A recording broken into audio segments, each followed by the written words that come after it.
এটা হচ্ছে আমার রুম। আসলে ঠিক হচ্ছে কি না তা জানার জন্য আপনাকে দিচ্ছি। এটা আমার মুরগি খামার।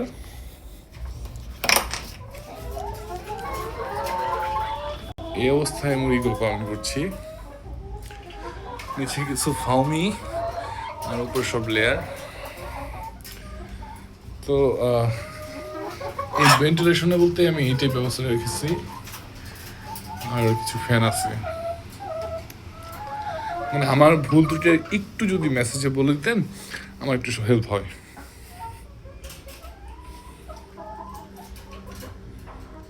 ভাইয়ের প্রশ্ন ছিল এইভাবে মুরগি পালন করে ঠিক আছে নাকি? ভাই আপনার টয়লেটের ভিতরে পালেন আর 14 হাত মাটির নিচে পালেন, ওইটা কোনো সমস্যা নাই। আপনার এটা কনফার্ম করা লাগবে যেন কোনো রকম গ্যাস না হয়। যদি কোনো রকম গ্যাস না হয় আপনি যেখানে খুশি সেখানে মুরগিটা পালন করতে পারবেন, তাতে কোনো সমস্যা নাই।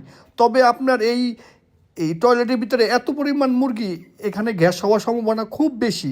আপনি ছোট একটা ফ্যান লাগাইছেন, যদি জিনিসটা এমন হতো যে একটা বাতাস বের করতেছে একটা বাতাস ঢুকাইতেছে তাহলে কোনো রকম প্রবলেম ছিল না। আরেকটা হয়েছে কি আপনার এখানে কিন্তু আপনার মুরগির তুলনা অনেক বেশি, মুরগি অনেক বেশি হয়ে পড়ছে। এক তো লেয়ার মুরগি তুলনামূলক অন্য মুরগির তুলনায় মল অনেক বেশি করে, এদের গ্যাস অনেক বেশি হওয়ার সম্ভাবনা। আপনি এটা কনফার্ম করেন যেন গ্যাস না হয়।